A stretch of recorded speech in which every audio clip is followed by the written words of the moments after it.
Alex Rins starts 7th just behind his teammate with Martin and Zarco on the premise. Fahrenheit, thankfully, all those rain forecasts for around the race time shoulder camp here from Aleix Espargaro. Piero going into this one with the higher temperatures, I think. With GP and the French Grand Prix in 2022 is underway. It's a great start, but it's just a perfect view of the start for Aleix Espargaro. He's going to be aggressive up the inside. Giannini, he's gone 5th into 2nd. It's getting pretty close. They forced them.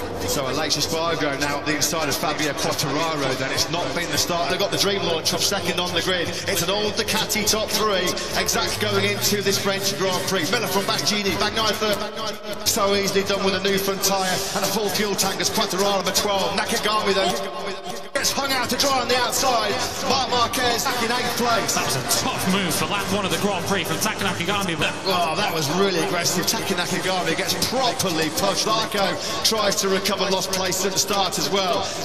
Wow, there's contact there. I think Brad Binder's lost a wing on the left-hand side of that factory KTM. Because I'd love to know what happened to Bastianini on that first lap because he lost places to Bagnaia and to Espargaro, faring better than his teammate Maverick Vinales. He's had another disaster. Vinales at the end. There is Joan Mir ahead of Aleix Espargaro, who's trying to make it 3 successive podiums. Chicane's gone down. Alex Rins. Well, we saw big moments in practice, didn't we? For Johan Zarco and Alex Rins. This is horrible. This is, well, he lost control there over 300 kilometres an hour. How scary was that to watch? The rear comes round on him. Watch him as he hits the tarmac once again. It's the rear. He's desperately trying to... Got a real big whack on the right side of the head there as well with Alex Rins. Let's hope he's okay. Don't rule out the world champion yet. Fabio Quartararo for the home crowd has just passed Marc Marquez. It gets for someone like Alex Rins to be hurtling through the gravel trap and over, well, nearly 200 miles. 1-2, Bagnaia from Miller as it was in qualifying yesterday. We said they're free to race, didn't we? He's out of the Grand Prix. Yellow flags. Quickly get some observations from pit lane. Simon, down to you. Yeah, just wanted to point something out when Brad Binder made a large wing on there, and he said at Jerez it was a total nightmare to ride. And bike doesn't even want to go in a straight line. So much downforce on one side, not on the other. When a wee bike comes down on an angle and gets really unstable, he said he'd be better off to reach over. The moment then between Johan Zarco was out a little bit wide going through turn 6. Well, you can see the gap. It's less than 0.2 of a second, but you can see how close the beast is to the... It's a matter of when rather than if the beast comes past you. Bastianini saw it with good pace. Back to the Austin Grand Prix in Texas where he led for so long. He knew the move was coming from an error. If that so unfolds, contrasting riding style, 2 completely different. Nini and Pecco Bagnaia are famed for their late race speed, their ability to manage to hold the lead for so long in Austin, Texas, and he's doing a great job here of keeping him. He slipped a second now behind Bastianini. He's half a second in the clear of Aleix Espargaro in turn.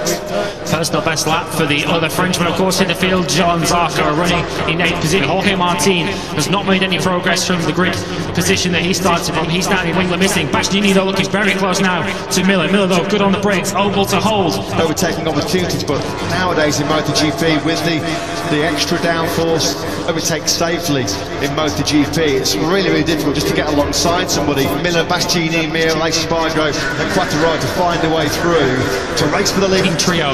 Last time around, both Mir, Aleix Espargaro and Fabio Quartararo were a few riders already today given long lap penalties for shortcuts at the Dunlop chicane. One wonders whether Alex Marquez... Just looked there for a fraction of a second that Pecco Bagnaia was a little bit offline, a little bit wide. You know what's happening here, and there Bastianini can just see Pecco Bagnaia just eking out. What has Bastianini got in terms of his race pace and a victory charge? He's sitting... Terrain now at the front of this field. It'll be interesting to see the lap times as they now come out of the recording one to complete... Conservation. There is Marc Marquez again fighting a lone battle for just their best rider. Likewise Fabio Quartararo is kind of the side with Franco Morbidelli, who ran off on the sighting lap, believe it or not. 17th for Morbidelli. Darryn Binder nowhere, down in 20th and 21st place. Where would Yamaha be without the skills and the talents of the beat? Looking at the first couple of sectors on this lap, Bastianini has just pulled it to Joan Mir, although Joan Mir is gradually closing in on the back of the 3rd Ducati up. Fabio Quartararo, because you just wonder at the back of the minds of those guys whether they are thinking about managing the agility of the factory Yamaha down through La Chapelle. What's the gap between Aleix Espargaro and Quartararo now? For the latter stages of this Grand Prix, he's going to have to use it fairly soon if he wants to try growing threat as the season goes on, of course, with Pecco Bagnaia currently on target for another 25 points. Picture of that that front tyre up behind Joan Mir. Now we may get our answer whether Aleix Espargaro has such good to this trio of Ducatis out front, because you just know if he does, Fabio Quartararo will be in hot past him. Another one of Nakagami on the inside. That is where all of Quartararo's time was lost. He tried. Aleix Espargaro just over 1.2 seconds behind the Australian ahead of him, merging and developing into a straight shootout between the two Italians. Two new 32. Marc Marquez looked like he's a little bit wide there. That might put him slightly offline into the Dunlop chicane. You can see the French fans thought about as Joan Zarco says, thank you very much. I'll take that top 6 place. Not the result that Zarco wanted, but so fast in MotoGP. It was always going to be a big task to recover. Now then, Enea Bastianini suddenly will be on the horizon for him, but it's another very disappointing day for the Pramac Ducati man.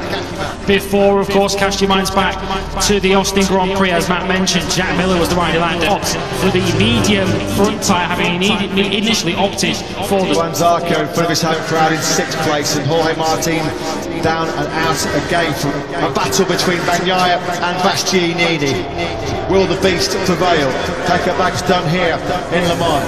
8 laps remaining of what's building up to a ride on the Guzzi Ducati into the Dunlop chicane. He'll have that inside line. I don't think Bagnaia will get him on the hill through turn number 5. So Enea Bastianini hits the front with 7 laps to go. A little bit wide though, isn't he, through La Chapelle into turn number 6, having worked so hard to take the lead. Straight back on through. Great battle here between the two top Ducati men. The fact that he's made left in. Buckled, he has cracked. We don't see that very often. Bagnaia. Incredible. I can't believe it. We were just saying about Pecco Bagnaia drops the ball twice. He went wide into turn number 8, and then 5 Kai washes out from him. Unlucky turn 13 for Pecco Bagnaia. He'd already when I say cruising, I mean he's got quite a good advantage over Jack Miller, because there's nobody cruising. Will, you do get a feeling it's coming. Kind of pretty. Got off the final corner much better than the Yamaha. Quartararo was finishing P3. Has somebody else gone down? I think so. Enea Bastianini is somebody in the first sector. There, the 2 riders that got past him, Luca Marini up to 9th, and Maverick Vinales, who, as Matt mentioned at the end of the first. Well, he said he is living the dream right now, a dream he doesn't want to wake up from. And at the moment he's on at his home Grand Prix, but he's not going to want to throw away 13 World Championship points at this. Joan Zarco, they had a pretty good mid-race tussle, didn't they, for 5th place, but Marquez is now nearly in 2022. And Enea Bastianini was the race winner in Qatar. He won in America, and he's reaping the biggest rewards here for that pressure, because he's 3 seconds clear now of Jack for the Australian. Can Fabio Quartararo find something late on here for P3 in qualifying, P3 in the race for the 3rd race in a row? The beast here in Le Mans, and now Bastianini wins the 2022 February in MotoGP. Very hard for 2nd place after the big blunder with about 6 laps to go. Aleix Espargaro